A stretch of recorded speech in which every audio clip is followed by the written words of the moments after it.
Hello, everyone, and welcome to Orthodoxy. My name is Andy Schmidt, and today we have a good podcast. I got to talk with Lauren Canterberry. Lauren is a reporter for World News. She graduated from the World Journalism Institute and the University of Georgia with a degree in journalism in 2017. She worked at as a local reporter in Texas and is now a reporter for World News. And so she wrote an article recently about the declining state of local news across America. And it caught my eye. I thought it was an interesting article, something that I've been thinking about for a couple of years as media has seemed to shift and change and move into sort of a new realm away from the sort of legacy cable news and the newspapers and magazines of old. Now we've moved into full digital, and then not even just full digital, but there's a lot more independent journalism. There's a lot more YouTube and Twitter and Facebook journalism, or people kind of taking on a journalistic endeavor in their own free time. New podcasts, like what I'm doing right now. These things obviously didn't exist 20 years ago, didn't exist 50 years ago. And news and information and the flow of information is starting to change in a way that we've never seen before. And so the way that we get our news is now much different than the way that people got their news even 20 years ago, even 50 years ago, even 100 years ago. And so it's an interesting conversation, and she talks in this article just about how a lot of these local news companies, whether that's local TV news or local newspapers or magazines, they're kind of dying off, and there's a massive portion of people across the country in more rural areas who don't have local news, and that is a problem because what is happening locally in your hometown and in your city is obviously important, and it directly relates to you and your well-being and your family and your neighbors. And so not having local news, not knowing what's happening at the governmental level or policy level, or just what's happening down the street at your local public school, or just what events are going on in your hometown, there's negative sort of sometimes catastrophic realities that tend to emerge because of the fact that people don't have the local news. And so she talks about she just gives the data in her article about how the local news is declining, how many people across the United States don't have access to local news. And I thought, well, this would be an interesting thing to talk about on the podcast. It might seem like this doesn't really relate to Christianity, and it doesn't relate to theology, as this podcast has been mostly a theological podcast. Sometimes we'll sprinkle in some politics and philosophy.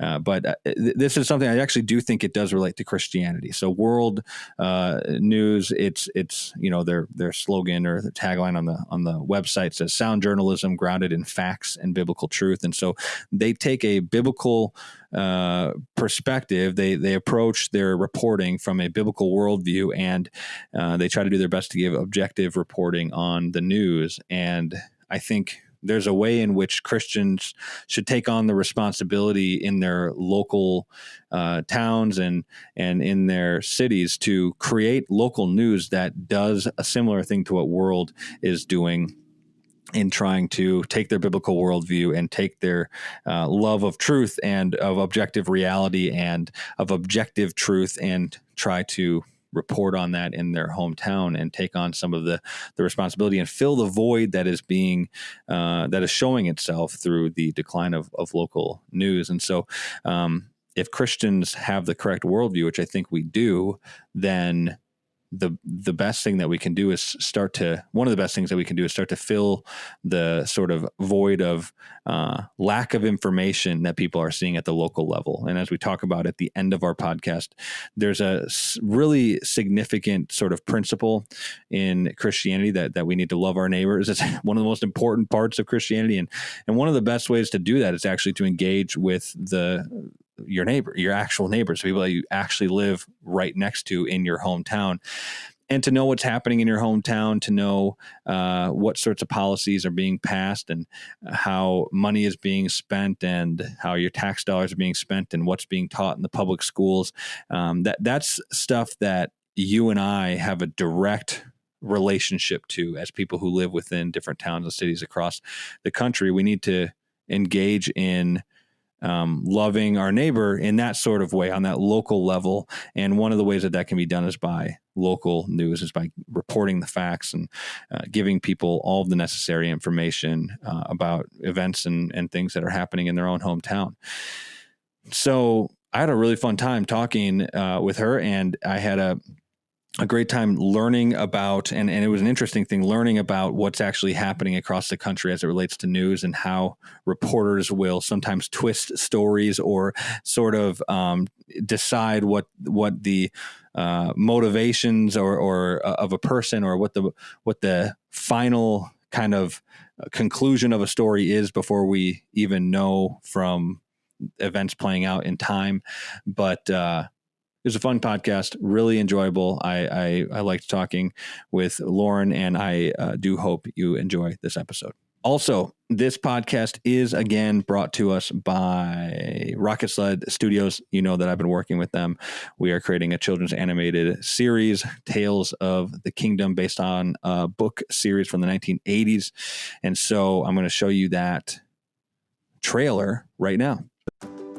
Imagine you've had a long, hard day, and nothing sounds better than planting yourself in front of the TV.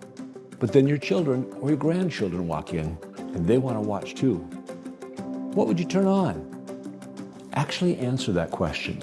What TV show or movie would you feel good about watching together? Allow me to dig a bit deeper. How much influence do you think these screens will have on this generation? I'm not saying this device is evil. It can be. But it's also an opportunity. This is where the eyeballs are today. And if the body of Christ doesn't reach them here, then we don't exist to them. The real question is, how do you reach a generation that doesn't always seem like they want to hear the truth? The answer? Story. There's a saying that he who tells the stories shapes the culture. And I believe that so much of the lostness and confusion that we experience every day in our culture is because of the stories that we consume. Imagine if we could promote stories that talked about goodness and truth and beauty. That is what Tales of the Kingdom is all about. And now, on its 40th anniversary, we intend to transform those beloved best-selling books into an animated series. We have the stories, we've developed the artwork, and we've built the team necessary to bring this series to life. And with your help, we can have the first episode here in as little as 1 year, and the rest won't be far behind. Storytelling is the key to capturing hearts and minds, and I am convinced that there is no greater investment that we can make in the next generation. So I want to genuinely ask you, what are you investing in today that will directly impact your children, your grandchildren, and the whole generation that they're part of, including kids around the world who've never even heard the story of God? This animated series is an investment that will shape and mold your children into the men and women you prayed they would become. Consider investing in Tales of the Kingdom today, and we will gladly include your name as a producer in the credits that your kids can point to for years to come. Thank you, and God bless.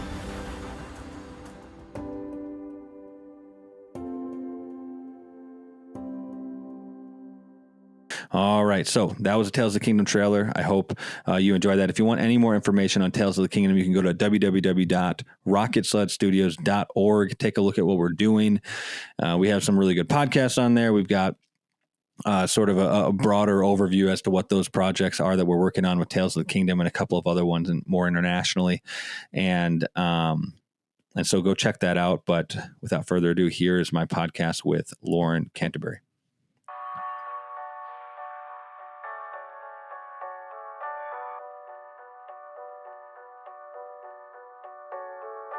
I'm here with Lauren Canterberry.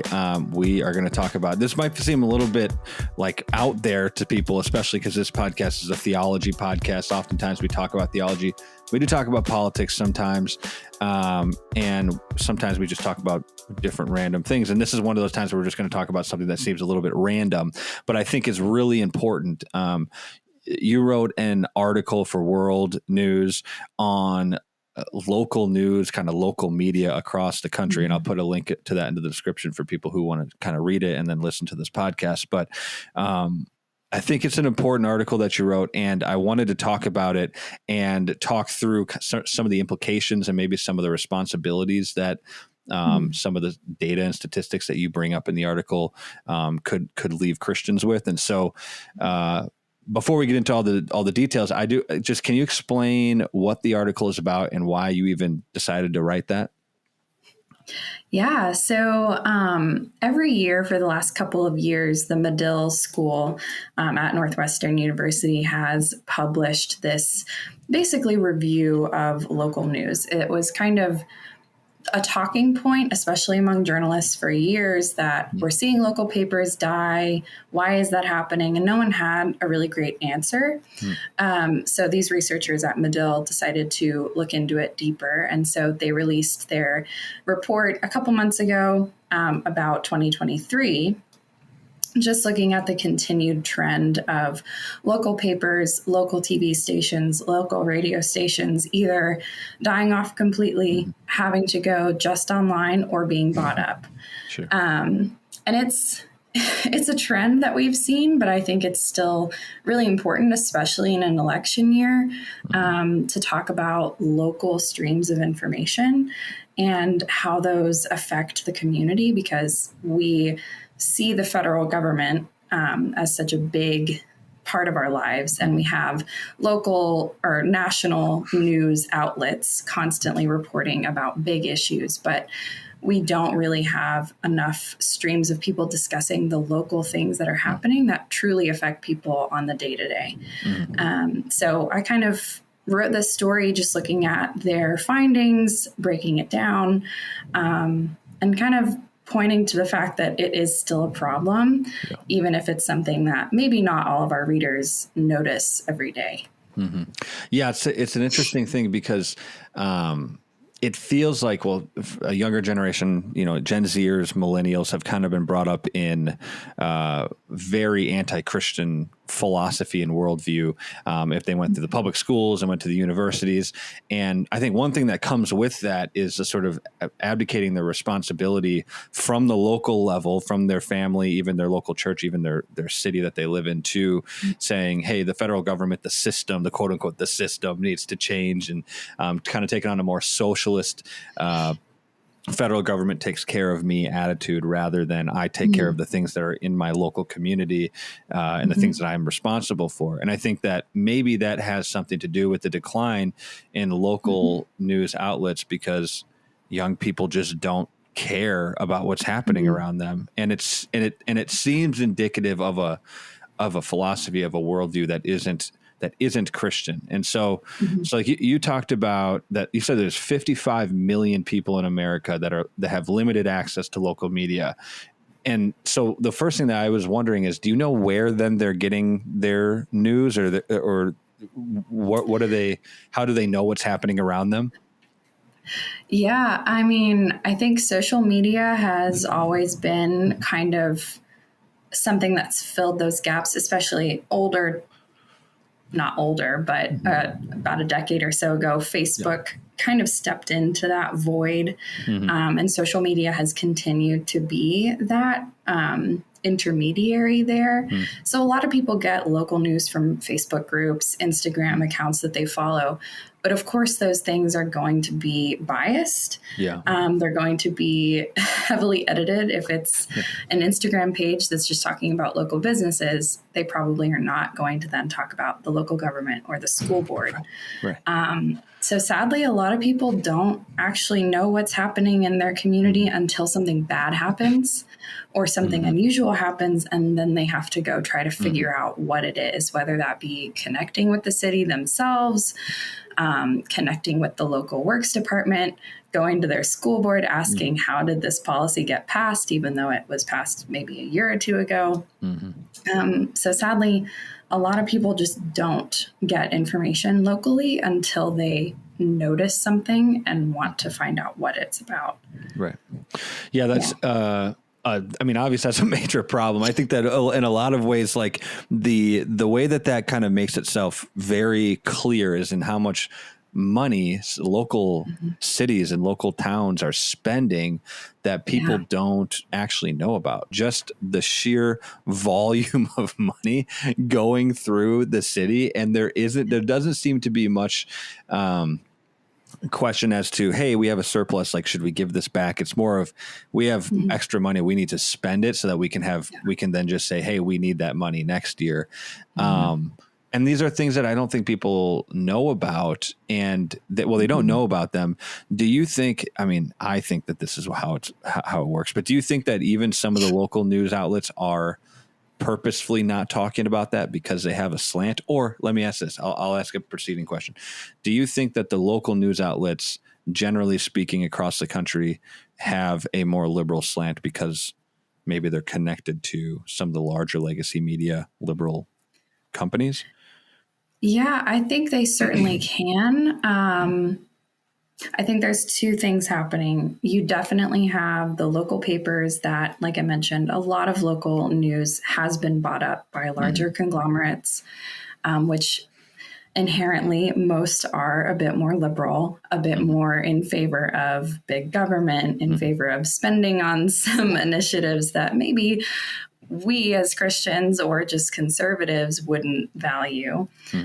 So that's certainly an aspect. And then also, having worked in local media myself, I'd say because there's not a lot of funding for local news, there's not a lot of people who want to do it. Let's be honest, you come out of journalism school and you kind of want to go for that big corporate New York City kind of job. So a lot of people aren't going into local news. There's just not the bandwidth. I mean, a lot of these papers are operating on single editor, maybe a reporter, usually a freelancer.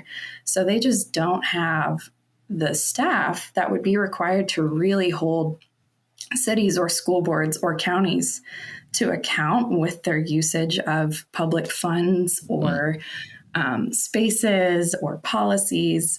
It's just they're spread so thin. So you have kind of both things going on at once. And then you also have a lot of times, a lot of the cities that are in this study they're rural, but they're close enough to a big city that the large city media will try to cover what's happening there. But they'll only get the attention of the really big issue. So of course, they're not going to be digging into how they're using taxpayer dollars. And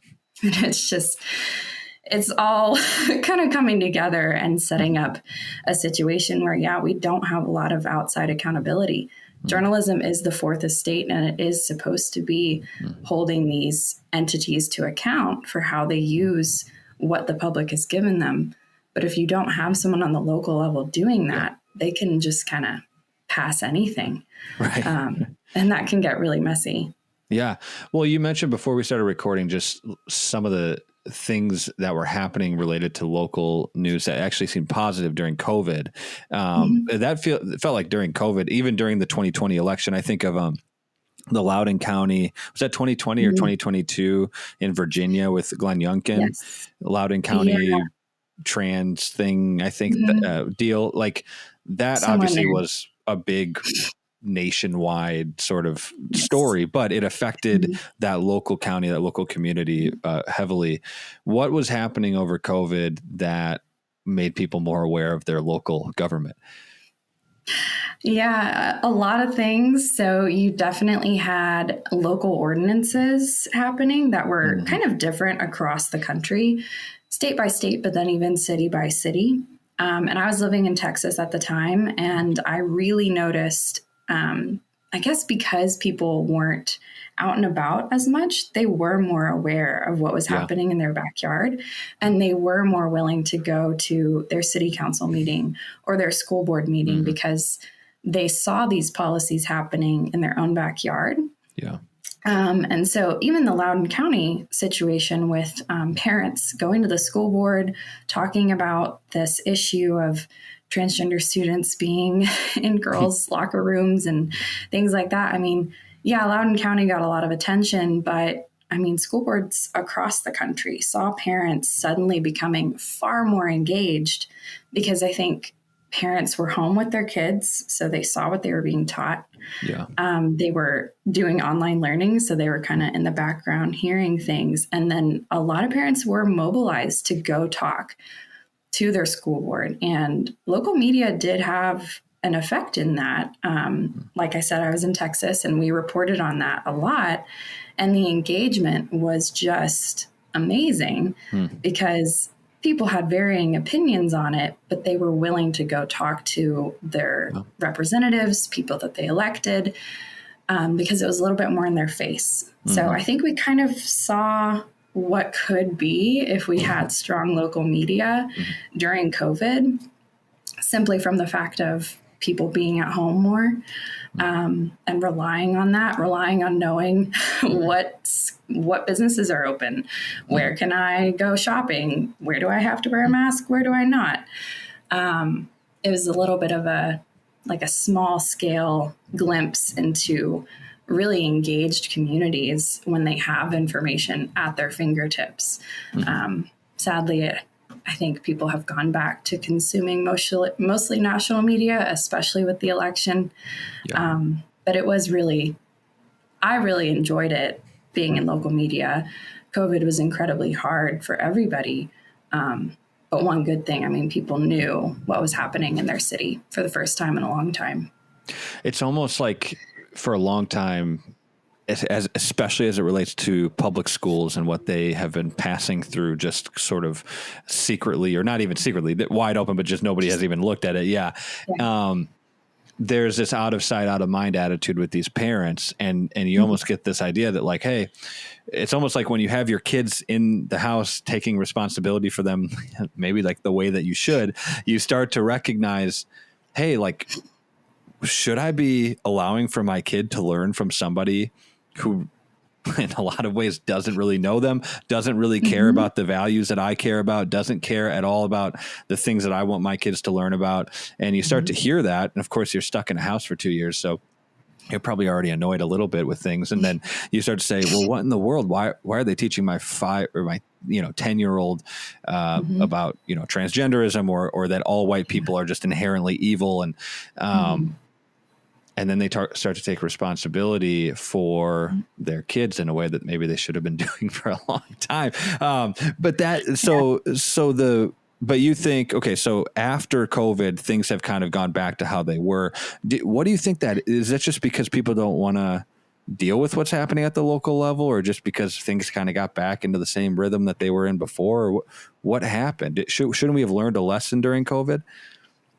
Yeah, I think it's a lot of people just trying to get back to the way things were. Yeah. I think also coming out of the initial year or so of COVID, so much even the discussion around things like the transgender issue. And then you think about like mask mandates and ordinances and vaccines that started as more local issues because they were kind of locally decided, became massive national conversations, which need to happen in a lot of senses. I mean, I've written about the parental choice discussion that really has gained a lot of traction post-COVID because of this parents being home and seeing what their kids are learning. So really good things. But I think as those conversations shifted nationally, people just naturally started paying attention to national news more. Yeah. They started focusing more on nationally, how are we responding to COVID? What is the president doing? Okay, now we're in an election year. Let's talk about the big presidential election, which is very important. But it's difficult, I think, for a lot of Americans to kind of care about both. And I think that's something as Christians, I mean, of course, we are called to participate and engage with the government that's over us. We are called to respect authority. That's very important. I believe that we should vote as Christians because we are a part of this society. But then how do you also say, okay, yes, but our local government is also that authority. Right. We need to be involved with that. So I think it's largely just because so many of these issues got blown up, and then the federal government, of course, tried to start issuing their own rulings and laws that would oversee these things, then people focus on the national level rather than remaining focused on their local school board or their local city. So I think it was just that natural flow as things open back up.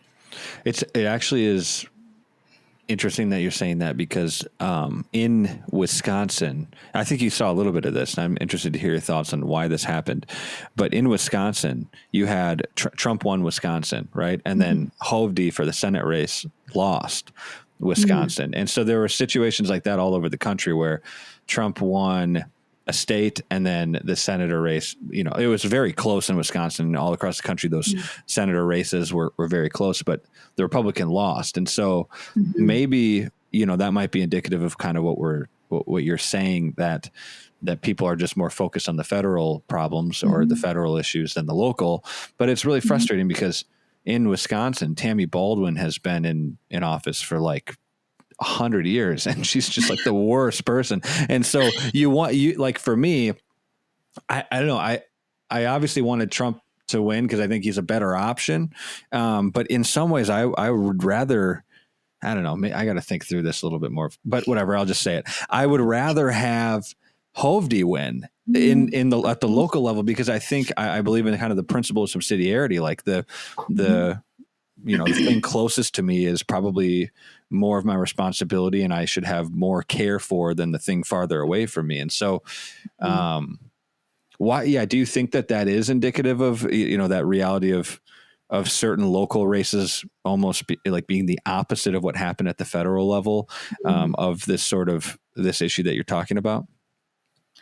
I think in some ways, we did see voters who came out and only voted for the presidential race and left other things blank, largely because they're not informed about local elections. We can say that of U.S. senators and U.S. House reps, but also state representatives that truly do have more of a day-to-day impact on a voter's rights and things that are passed in that state.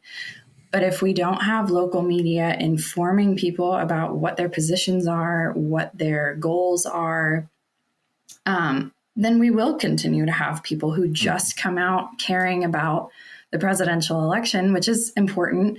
And we do still have people who will vote just straight ticket. They don't know anything about those local representatives, but they will on either side. But then there also are people who will only vote for the president and don't have any input on other things. Right. And it's interesting, too, because state-wise, I think in a lot of ways, those representatives are a little bit less polarized. It doesn't pay off to be hyper-polarized on either side if you're just a state rep.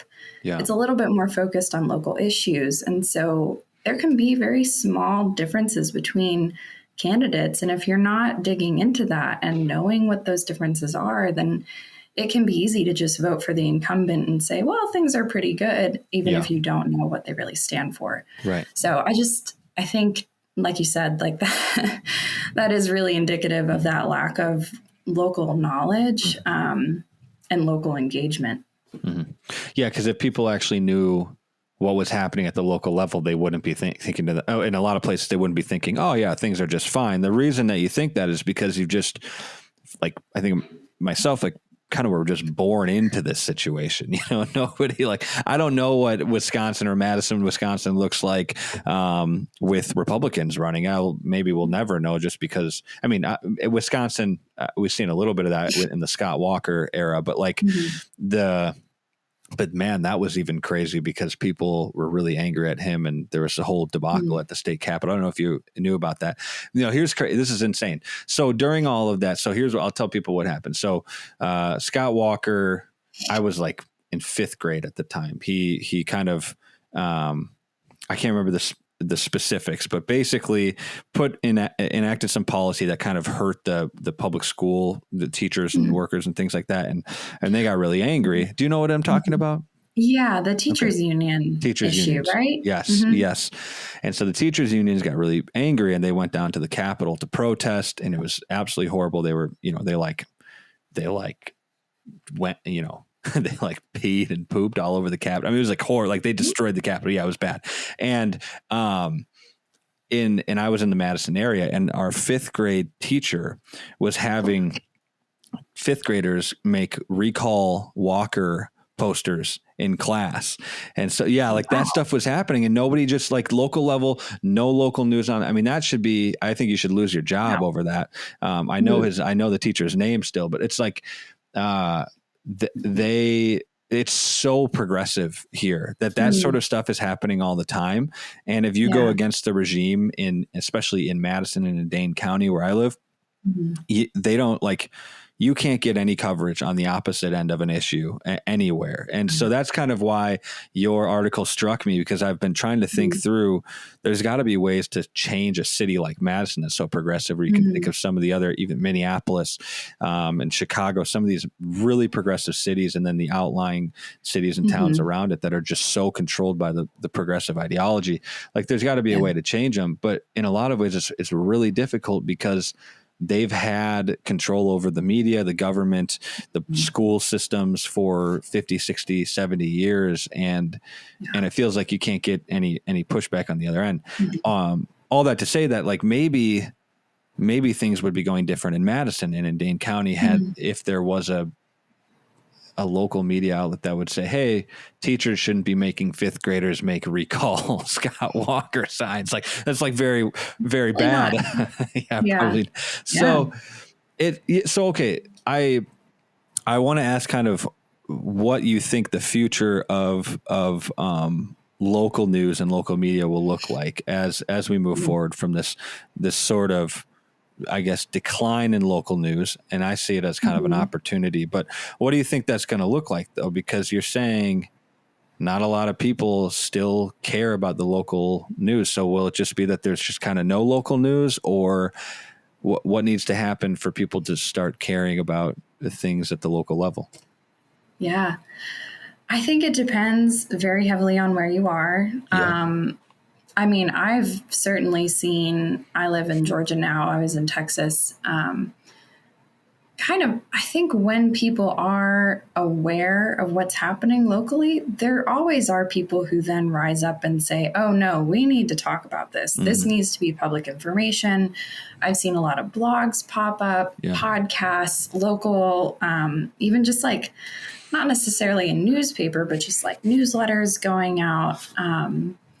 I'm hopeful. I think that as people keep seeing this issue where they know everything happening nationally, but nothing in their backyard, there will be people who say that's not how it's supposed to be, and kind of take the initiative on themselves. I think what we really need to do is stop relying on these big media outlets to be the ones to step into that. Because realistically, those conglomerates, they don't have any incentive to fund local media. They don't have any incentive to make sure it's thriving. So it is going to need to be a bit more of a grassroots kind of effort to inform your neighbors. If you find out about something that's happening in the city that you think deserves more attention, taking it upon yourself to share with people you know, share with your church, share with your kids' parents, friends, and all of those things. I think it's going to take time and almost be kind of a reinvention. I think we relied too heavily on big organized media for too long, and now that's drying up. So what's going to sprout up in its place? It'll be interesting to see. And like we discussed before we started the recording, I mean, podcasts, blogs, things like that, they are gaining a lot of attention, and it's somewhat easy to start a podcast. You just need some equipment and the time, and people are doing that. So I'm excited to see how that works into the local media space. Do you think it's like a total kind of paradigm shifting, I guess, thing that needs to happen in the culture, though? Because you talk about the grassroots, there needs to kind of be a grassroots movement, which I totally agree. But that would mean that people would need to sort of reject the sort of federal government institutionalization at almost every level. So, and I think we're seeing this with like homeschooling. People are like, no, you're not going to raise my kids. I'm going to raise my kids, which I think is amazing. Yeah. And things like the public school system, things like local news outlets, it almost seems to me that people need to stop thinking about the world the way that they're thinking about the world. Would you agree with that? And also, like, how do you?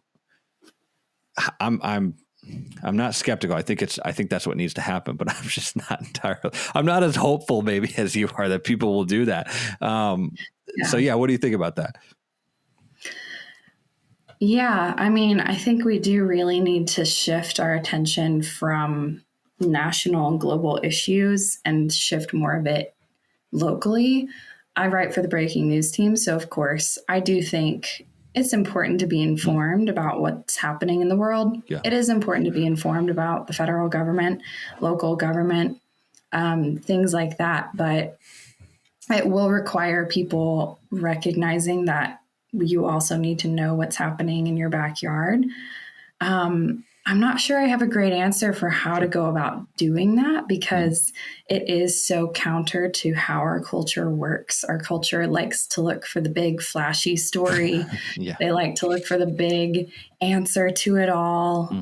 Activism, journalism is so entrenched in our culture and our conversation that I think it's going to take some time. I think it's going to take people really dissecting and looking at what is happening locally and caring about it and then acting on that.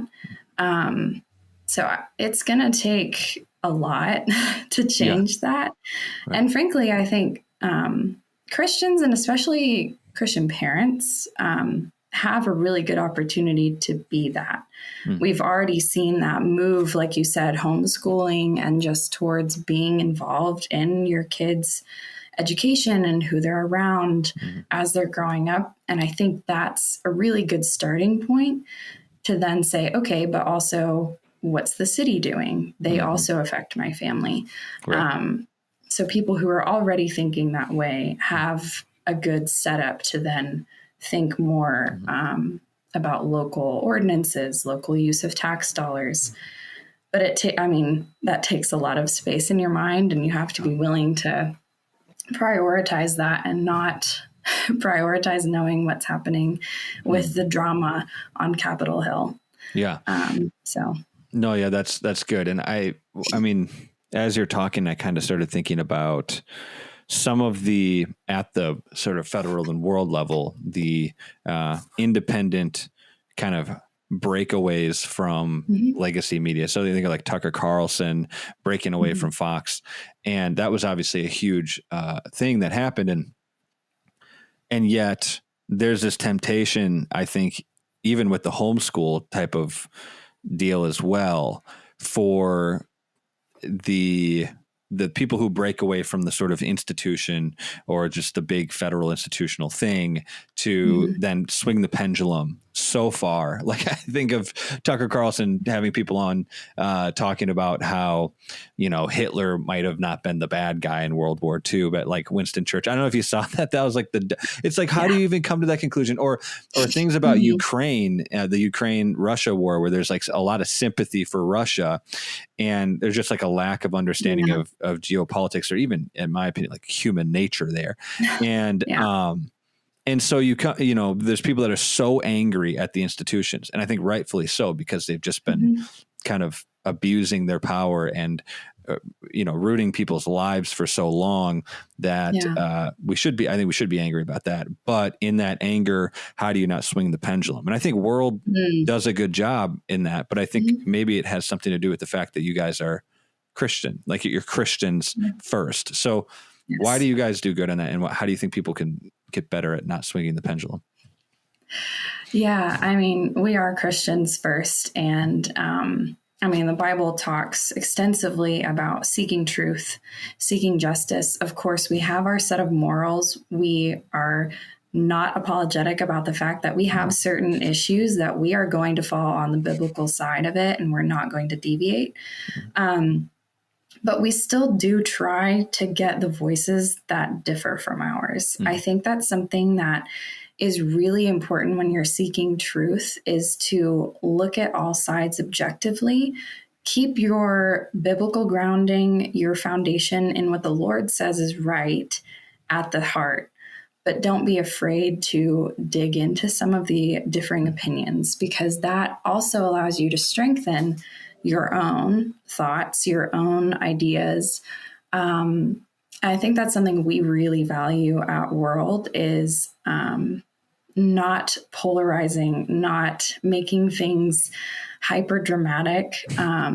Sure. The news is the news, and we tell it like it is because that's what we're called to do. It's a fine line to walk, and there are a lot of conversations on the back end of how do we talk to this source? How do we include this voice while not giving it credence? How do we make sure that we're not ignoring a part of a story? But also we talk about, we are serving the Lord through the work that we do, and we're serving his people by informing them. Yeah. That's a priority.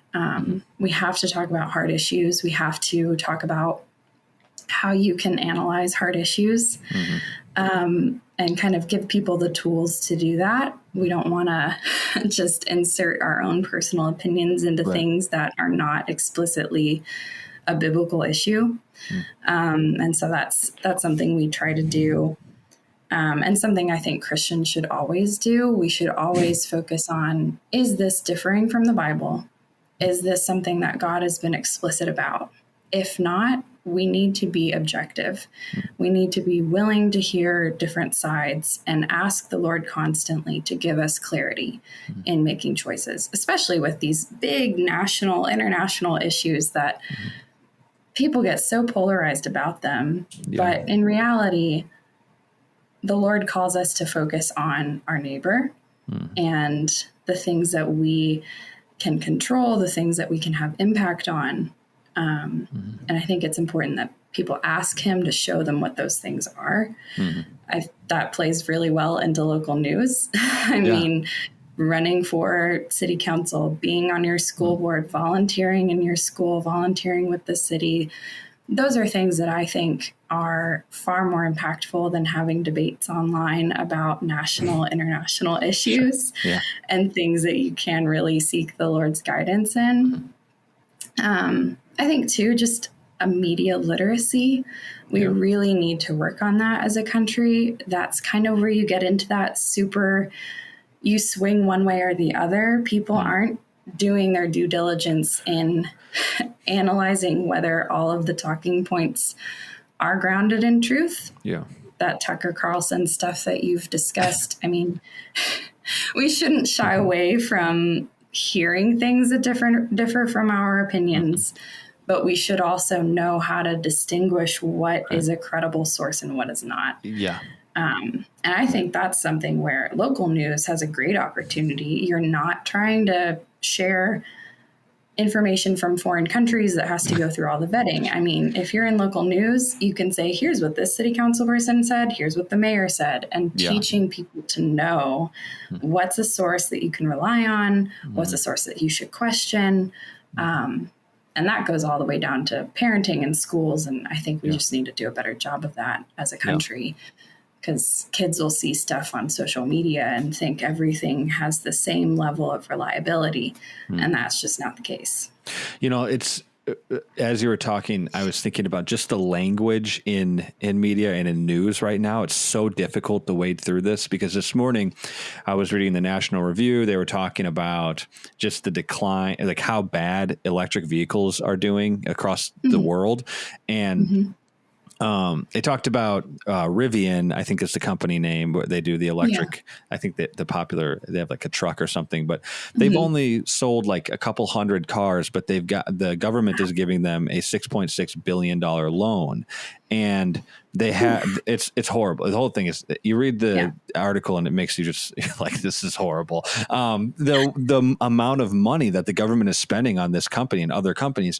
And the National Review quoted a excerpt from reporting on this by The Hill, and The Hill said, hey, like they're kind of making the point to, I think maybe more conservative Republican people saying, hey, Elon Musk also took a loan from the federal government, but they didn't tell you how much. They didn't give you any of the details. And so the National Review said what they won't tell you is that the loan that Elon Musk took was $400 million, which is a long way away from $6.6 billion. And that Tesla paid that loan back, I think 9 years early, and they paid it back in full. And they never had taken any loans.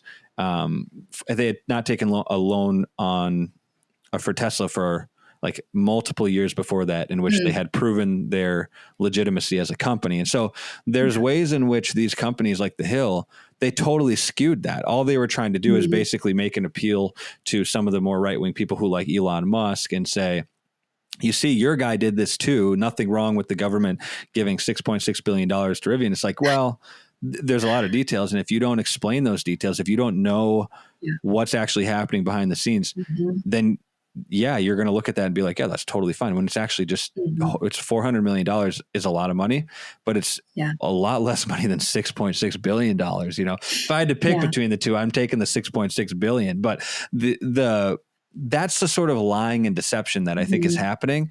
And it takes so much time and effort to wade through that. And so maybe it goes to your point that some of these things at the federal level, like people should just step back and kind of start looking at the local level a little bit more. But how do you, like when you're writing a story, there's so much information that you probably have to look through. And how do you decide what to put in the reporting and what to leave out? Do you ever put it up and think to yourself, like, man, or like in a couple of days, like think to yourself, shoot, I should have probably added this thing in there? Or I feel like I would just be paralyzed. I'd be like, I can't do it because there's too much information. So how do you do it? Yeah. Wow. I didn't write that in the questions that I had. No, it's okay. It's a big thought process. And I have definitely had stories where I've sat there just paralyzed. You have to really think through what is the most useful information for the people reading this, and what's kind of excess. So I tend to err on the side of writing long, and then working very closely with my editors who have a lot of experience, very wise people, to trim it down. But we do always ask, what's the other side? Did we research the other side? Did we include it as much as we could? And is it informative? So it's a lot of questions. It's a lot of digging. There are issues like this story that you mentioned with The Hill, where I'm sure that reporter was thinking, okay, I want to get at the other side. Here's this conservative company.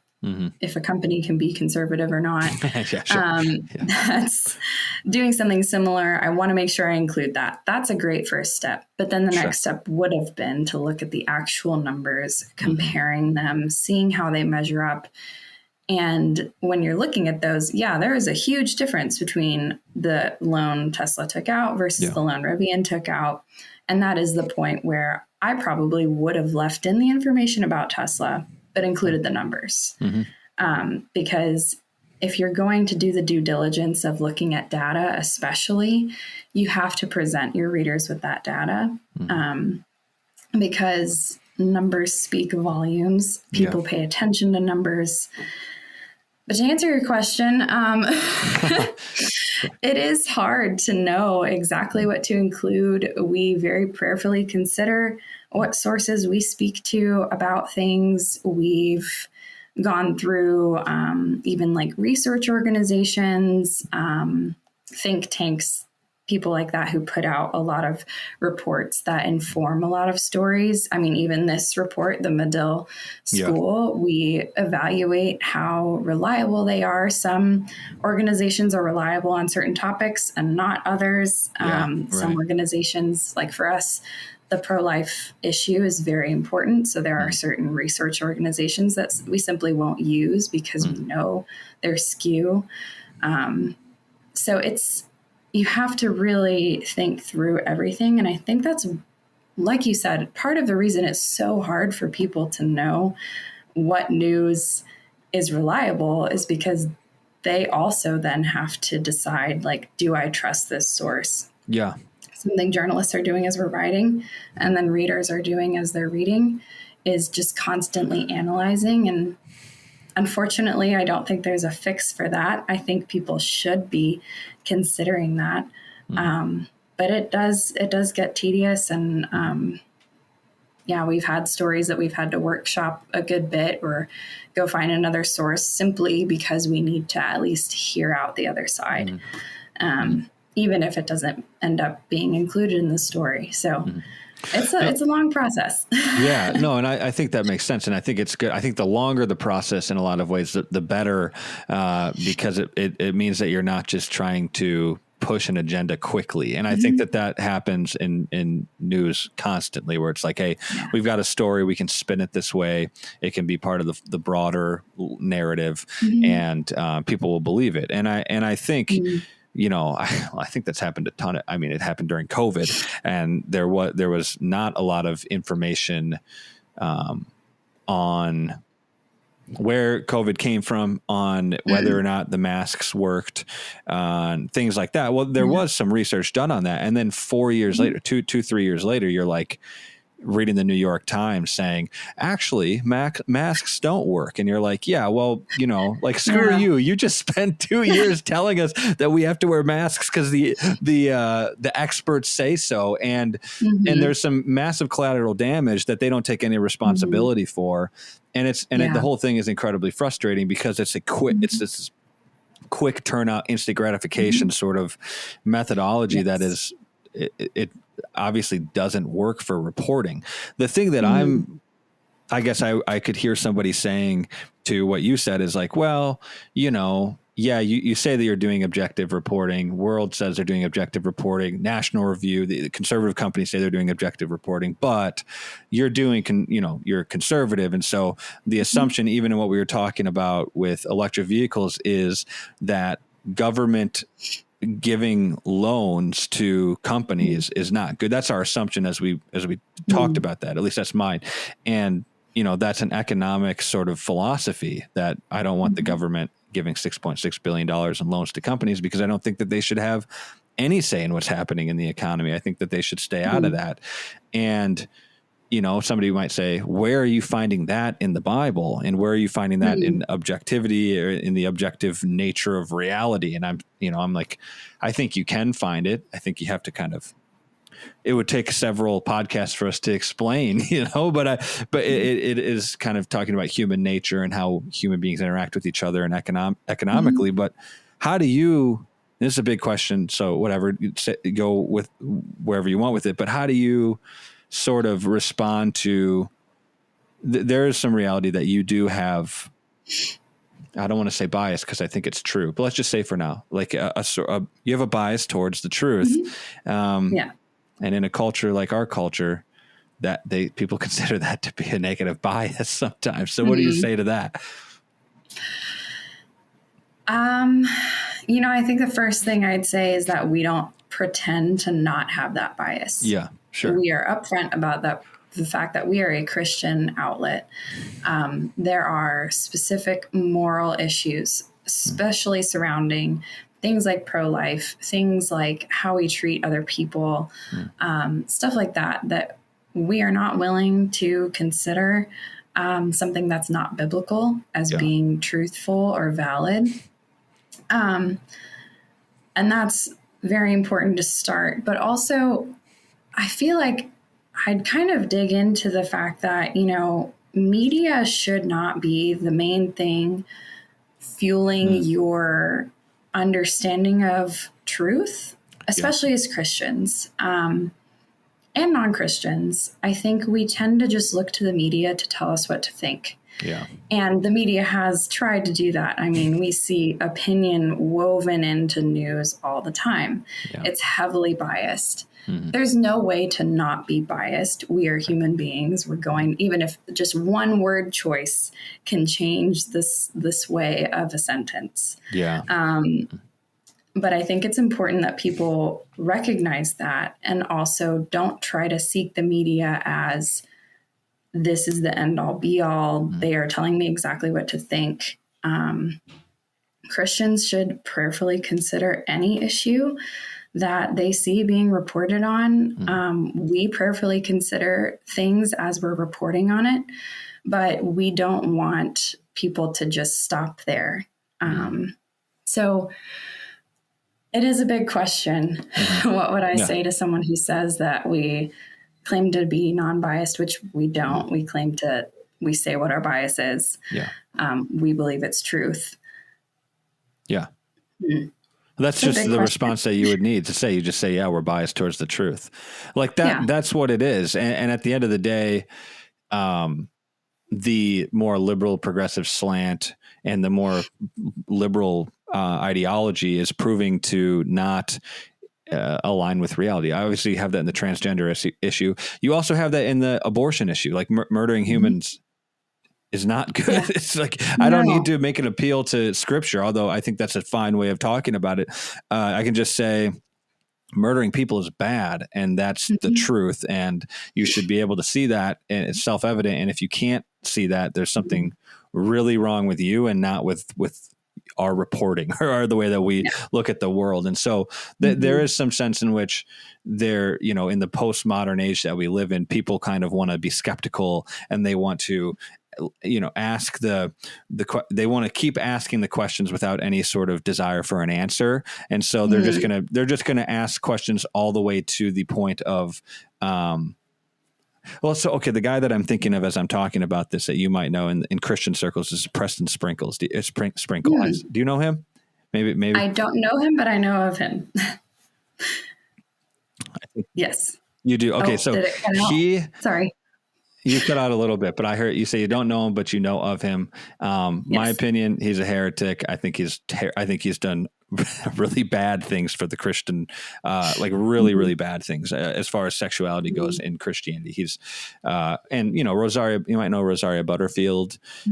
She kind of has called him a heretic as well, but he's one of these guys who's like, quote unquote, just asking questions all the time, but never ever saying at the end of the day, this Greek word means this thing. He's just saying, there's all these different interpretations, and you can look. And I think that's the root of that is this postmodern sort of nothing is real, nothing is true ideology. And I think that's where some of the critiques of somebody like yourself saying, we're biased towards the truth. They would say, but like Pontius Pilate, what is truth? There is no truth. What are you talking about? You're biased towards the truth. Everything's a sort of Marxist power game, and whatever sort of story that I can tell to get ahead on somebody else is the best story to tell. And so, anyway, all of that to say, I don't know if companies like World or Daily Wire or the more conservative companies are even competing in the same game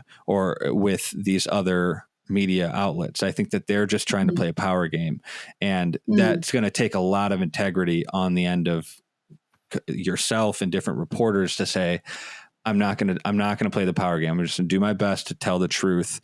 Do you ever find yourself, in a story? I could see myself doing this because that's why I'm not a reporter. I see myself being like, really angry with the way that something's reported on and wanting to kind of shoot back in a way that's maybe more emotional and less objective. Do you ever find that to be the case? We've certainly had situations where we've written not exactly a response. Sure. But we definitely do see these national stories. And I think that's something I really appreciate about World is that we're not always trying to be the first. So I think about Leah Savas. You've interviewed her before. Yeah. She really dug into that whole report about the women in Georgia who died. What we now know as a result of taking abortion pills without medical supervision, horrible, horrible situations where obviously there was medical neglect, especially in the one case. But the media really spun it and ran with it. But But as Christians, we knew there had to be more to that. Yeah. And we could have responded just in anger, saying, this is not true. We could have written an opinion piece, just bashing it. But instead, we were able to take the time to really analyze it, talk to doctors, and get to the bottom of it. And it wasn't quite as salacious as some conservative media would have had it come out to be. But we were still able to get to the truth of it and the heart of it. Yeah. And I think that's really, really where we shine, and where Christian media in general can be a good alternative of not just hitting back and saying, this isn't aligned with my worldview, but taking the time to talk to experts and trusted sources and get to the bottom of something that has been made very political, and just break it down. I think a lot of the best news is the not dramatic, slow reporting, because we're not letting our emotions control what we write. It's not as flashy, but to me, that's what the news is. Digging in, finding information for people so that they can make informed choices and informed opinions. But it's not as fancy. Yeah, it's not as New York Times or as fast, and that's fine. That's okay. I as you're saying that, I think of, like, the Free Press. They tend to be more left leaning politically, but I feel like they do a really good job of trying to just give the facts, or just trying to ask good questions. Like, there was the situation, I think a year or so ago, that my wife and I were just talking about this morning. I can't remember the guy's name, but on a New York subway, there was this homeless guy. Do you know what the names of those, the Marine Daniel is? Penny is Yeah. So basically, one of the homeless guy, he's a black homeless guy. He was kind of going, he was saying a lot of things in a subway, and things kind of got out of hand, and some people were afraid. And so there was this Daniel Penny he's a Marine, ex-Marine, and him and a couple of other guys kind of held this guy down, and he had him into a chokehold because things were getting out of control. And the guy was like saying that he was going to do stuff, and the black guy ended up dying. And so the story that was spun immediately was, this Daniel guy is a racist. He was racially motivated to murder a black person. And yet, I read through the Free Press's kind of breakdown, and they were like, well, there was another black guy on the train that helped him hold this homeless guy down. So, if it was racially motivated, it's weird that you're going to have another black guy helping in that. And then he actually, the reporter here, went to the hometown of Daniel Penny and just talked to people around his hometown who knew him. And they were like, people who maybe he wasn't close with, but graduated high school with. And they're like, is this guy a terrible racist? And they're like, no, he's just like a normal guy. And so I think that they do a really good job of trying to just say, hey, this is the media's like story, and yet it doesn't actually align with the reality. The sad thing is that there's a massive portion of Americans that are going to just listen to the New York Times or the Washington Post headline, and just that's just going to be the ultimate reality for them. But it's good that there's other companies or media companies coming out doing that. So, I do want to ask, like, kind of one last question about the news desert. So in your article, you talked about news deserts being in more rural areas.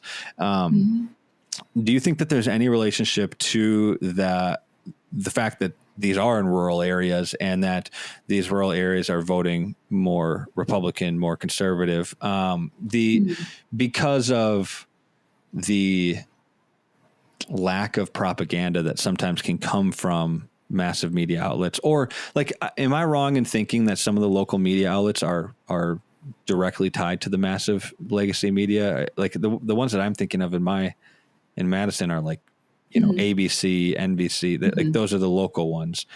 Is that, do they tend to be tied to those bigger companies? A lot of them can be. Okay. Definitely with the TV news, you'll have like your local host, your local anchor, things like that, but they will be owned by the conglomerates. On the print side, especially online, the bigger conglomerates do often buy up the local news. And then because, again, local news does not have large staffs, you will see like Associated Press, you'll see USA Today stories on their front page because it's a feeding into that. And I think that can certainly sway people. I mean, there's a huge bias even within the Associated Press that's supposed to be a wire service. And if that's all you're reading, then that can definitely change your views of things. As far as a direct correlation between a news desert and people voting conservative, I think it's just a little bit more indicative of the fact that rural communities are more conservative. Yeah. They are more further removed from those big national conversations about social issues. And they are a little bit more focused on local economic policy, local teaching, things like that. And while they may not have a local newspaper, I think rural communities, they tend to know what's going on more than like, say, your suburbs, which rural small communities definitely don't have local media, but it's those suburbs that are kind of just outside of a big city. They're considered rural, but they're a big enough population that a local newspaper would be really important, but they're just getting their news from the city. I think that's where you probably see a bit more of that sway and that slant toward whatever city is closest. But, you know, it's possible. I think just rural communities also don't have the advertising infrastructure to support local news. Unfortunately, that's a whole different conversation, but advertising is what funds most of news. That gets into the whole issue of competing interests and who's funding the news, especially on the national level. But with the small community, I mean, you might have 2 or 3 stores, a couple of restaurants, and that probably isn't enough to pay for a paper to be printed every day or even a couple times a week, or to pay the salary of someone who goes to the city council meetings and the school board meetings and reports on them. So I think that's a little bit more why we see that trend. It's just they don't have the infrastructure, if you will, to support something like that. And do you think that so you talked about newspapers, and I actually like the physical copy. Like I like, I used to not. I think I was just like a really messed up postmodernist growing up or so. Like I just wanted everything to be technological and blah, blah, blah. I love receiving a National Review magazine. I just love it. Even if I like don't get to reading it that much, it just feels good to hold. And the newspapers are cool too, because it's obviously the physical. Like I don't buy e-books or I don't buy books online. I want to hold the book. I want to like turn the page. Also because I think at some point the government's probably going to just ban certain books online. So if you don't have them, you can't ever read them again. So I just want to make sure I have them all. And So do you think that, like, in your ideal situation, do you think if local news outlets were kind of popping up all over the country in different places, how would they go about doing that in terms of, would it just be fully online, or do you think that there's still value in trying to print things? Do you think that people are going to take to that? What do you think should happen? I'm kind of the same. I love a print paper. The paper I worked for in Texas was print and online. I love having a physical copy of news, especially. The sad reality of it is it's expensive. Like everything else in this world, it's expensive to find a printing facility. Also, a lot of printing facilities have closed down because newspapers aren't printing. And so then you'd have to outsource probably to a bigger city to get something printed. You're paying for shipping, paper, ink, all of that. So I think the future probably is technology online, whether it be a podcast, or I've even seen local YouTube channels be kind of a bit more newsy, things like that, because just the operating costs are so much lower. I wish like physical papers were still Yeah. the thing that we could look towards. And even we could potentially see more of just like the little pamphlet type news coming out, because that isn't quite as expensive to print. But I think online is probably the future. And you get into some issues with how you get advertising revenue with online. Yeah. It's a bit more challenging, but Right. yeah, I don't know if print is going to make quite the resurgence that some people wish it would. That's frustrating. It's frustrating because I didn't appreciate it when it was here. now it's totally gone. But I'll remember like growing up at my grandparents' house, they always had the newspaper. And if we wanted to go watch a movie, if we wanted to go see a movie at the movie theater, we'd go to the newspaper and we'd look through what movies were playing. Like that my kids are never going to experience that, which is a weird little thing that you don't think about when you're doing it. You're just like, that's just how things are. And then with, the internet and with phones, it's like nobody's ever going to go to a newspaper to see whether a movie is playing or not. And that, or we'd actually call the movie theater. That doesn't happen. Like, hey, what time is this movie? People do not do that anymore. People want to be as far away from talking to people as they can. And so that's just little things that, and I'm not even that old. Like I can't imagine what it was like for people who were born in the 50s and 60s. The amount of change that has come in the past, 60 years is crazy. But okay, last question. Okay. What do you like? What do you hope for? Or I guess, do you hope, you obviously do hope for new media outlets to kind of make a resurgence and things like that. But what would you say as encouragement for Christians? What would you see the lack of media outlets and the news outlets at local areas to, would you see that as maybe a responsibility that Christians should take on? Like what's encouragement for people who hope that local news can take on a more objective perspective and that can just be more prominent? Yeah.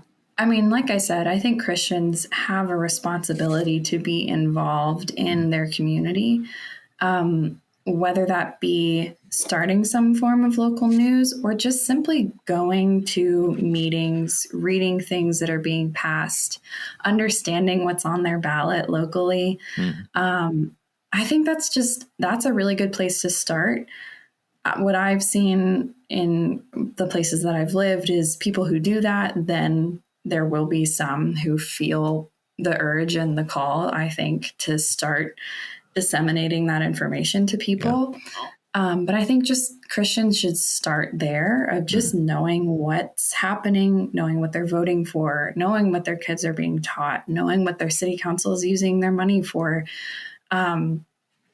Just not turning a blind eye to the things that are happening in your neighborhood, and encouraging your church, your family to do the same. I think that's the simple start.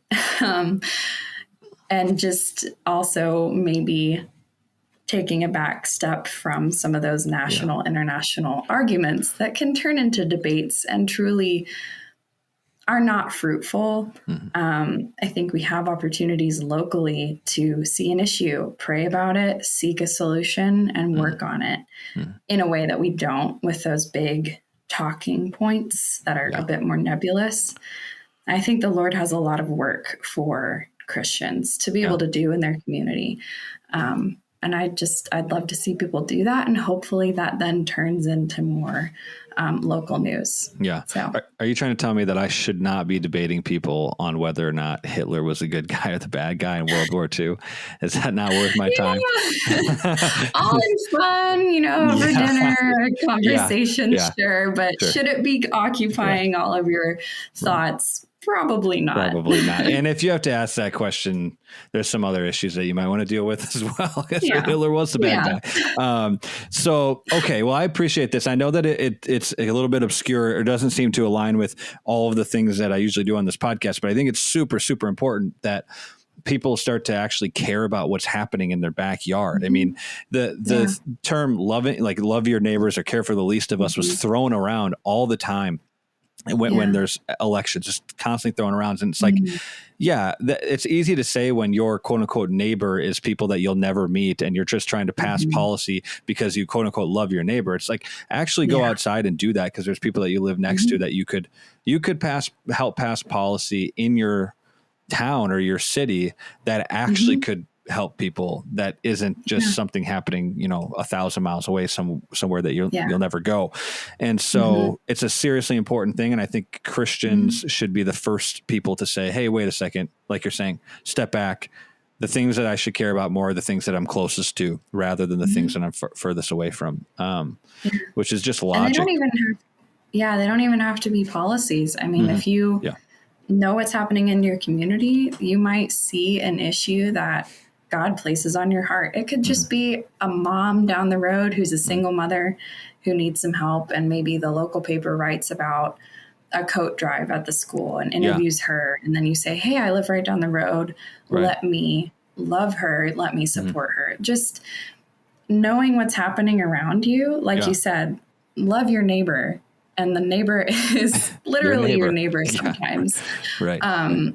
So whether that be passing a policy to help with your local schools being better at educating your kids, or just knowing what the needs are in your community, because they are different from community to community, and seeing how the Lord would use you there.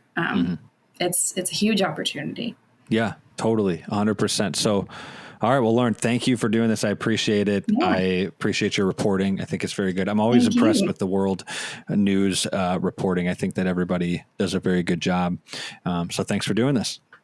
Yeah, of course. It was a lot of fun. It was good to talk about a lot of different issues, but all kind of centered on where Christians should focus their efforts and their attention.